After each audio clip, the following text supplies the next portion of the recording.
8 पे कमीशन, क्या अगले महीने से बढ़कर आएगी सैलरी पेंशन? ये सबके दिमाग में है टेंशन। हम आपको बताएंगे इस वीडियो में विस्तार से। नमस्कार, आप देख रहे हैं न्यूज 18 का डिजिटल प्लेटफॉर्म। मैं हूं आपके साथ श्रुति श्रीवास्तव।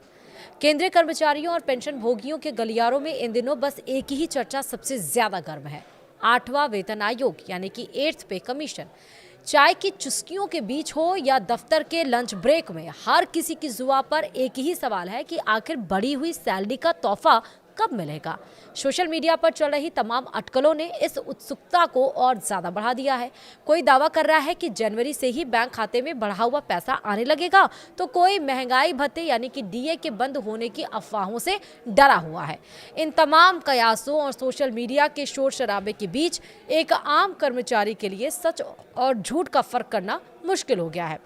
आपकी इसी उलझन को सुलझाने और 8वें वेतन आयोग से जुड़े हर छोटे बड़े अपडेट को विस्तार से समझाने के लिए हम यहाँ स्थिति पूरी तरह से साफ कर रहे हैं। जी हाँ, रिपोर्ट्स और जानकारों के मुताबिक अगर सरकार 8वें वेतन आयोग की सिफारिशों को मान लेती है तो तकनीकी रूप से नई सैलरी स्ट्रक्चर 1 जनवरी 2026 से लागू हो सकती है।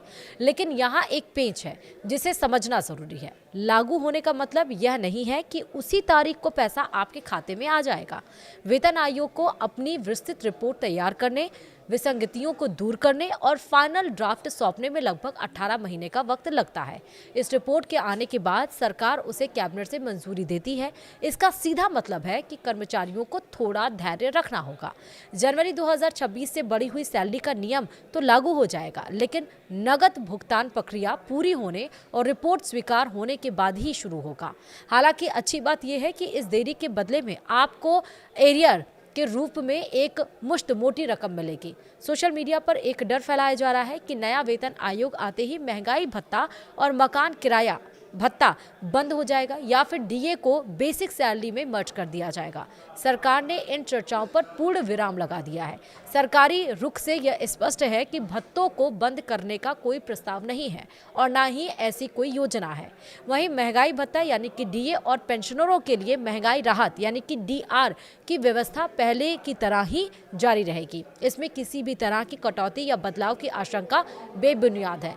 ये भत्ते अखिल भारतीय उपभोक्ता मूल्य सूचकांक यानी कि AICPI IW के आधार पर हर 6 महीने में रिवाइज होते रहेंगे। यानी जैसे जैसे महंगाई बढ़ेगी, आपकी सैलरी और पेंशन में राहत का घटक भी उसी अनुपात में बढ़ता रहेगा।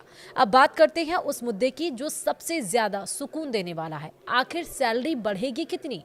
वेतन आयोग की सिफारिशों में फिटमेंट फैक्टर सबसे अहम भूमिका निभाता है। 7वें वेतन आयोग के दौरान यह फैक्टर 2.57 रखा गया था, जिसके आधार पर बेसिक सैलरी तय हुई थी। यानी कि 2,57,000 रखा गया था, जिसके आधार पर बेसिक सैलरी तय हुई थी। अब जो खबरें आ रही हैं उनके मुताबिक 8वें वेतन आयोग में फिटमेंट फैक्टर को बढ़ाकर 2,86,000 या उससे ज्यादा किया जा सकता है। अगर यह अनुमान सही साबित होता है तो कर्मचारियों की बेसिक सैलरी में जबरदस्त उछाल देखने को मिलेगा। पुराने ट्रेंड्स और मौजूदा आर्थिक हालातों को देखते हुए यह माना जा रहा है कि देश के लगभग 50 लाख केंद्रीय कर्मचारियों और 65 लाख पेंशनरों की आय में 30% से 34% तक की बढ़ोतरी हो सकती है। इसके ऊपर से नई बेसिक सैलरी पर जब डीए और डीआर जुड़ेगा तो कुल वेतन में होने वाला इजाफा आपकी जीवन शैली को बेहतर बनाने में मददगार साबित होगा। अब आपको पता चला तो वीडियो को ज्यादा से ज्यादा लोगों को शेयर करिए और इसी के साथ वीडियो में इतना ही। नमस्कार।